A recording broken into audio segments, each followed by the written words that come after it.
Praise the lord. ఈరోజు మీకోసం జీవం గల దేవుని మాట 42వ కీర్తన 4వ చరణము. జనసమూహముతో పండుగ చేయుచున్న సమూహముతో నేను వెళ్ళిన సంగతిని సంతోషము కలిగి స్తోత్రములు చెల్లించుచు నేను దేవుని మందిరమునకు వారిని నడిపించిన సంగతిని జ్ఞాపకము చేసుకొనగా నా ప్రాణము నాలో కరిగిపోవచ్చున్నది. జీవితంలో గతాన్ని జ్ఞాపకం చేసుకోవటం అనేటువంటిది అనేకుల జీవితములలో ఎంతో బాధను దుఃఖాన్ని కలిగిస్తుంది.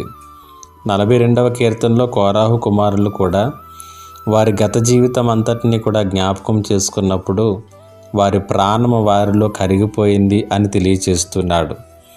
కానీ ఆశ్చర్యకరంగా బైబిల్ గ్రంథంలో అనేక మార్లు దేవుడు మన గతాన్ని జ్ఞాపకం చేసుకునమని పదే పదే తెలియచేయటం అనేటువంటిది కూడా మనం చూస్తాం.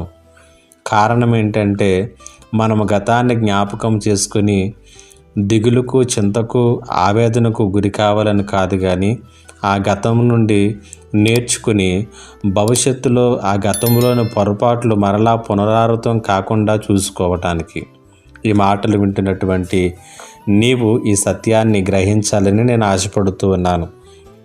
గతం అనేటువంటిది మనము నేర్చుకుని భవిష్యత్తును సరిదిద్దుకోవడానికే కానీ గతాన్ని గుర్తు చేసుకుంటూ దిగులు పడటానికి కాదు. కాబట్టి నీ జీవితంలో గతంలో జరిగిపోయినటువంటి విషయములను గురించినటువంటి చింతన వీడి వాటి నుంచి పాఠాలు నేర్చుకుని ప్రస్తుతంలో అలాంటివి మరలా పునరావృతం కాకుండా చూసుకో. అది నీకు మంచి జీవితాన్ని, దీవెనకరమైన జీవితాన్ని అనుగ్రహిస్తుంది. దైవిక జీవితంలో నీ గత పొరపాట్లన్నింటినీ కూడా సరిచేసుకుని ఆశీర్వాదకరమైనటువంటి జీవితంలోనికి అడుగుపెట్టు.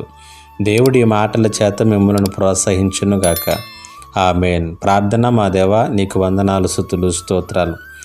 మా గతం మాకు చింతను, దిగులును చూపిస్తుంది.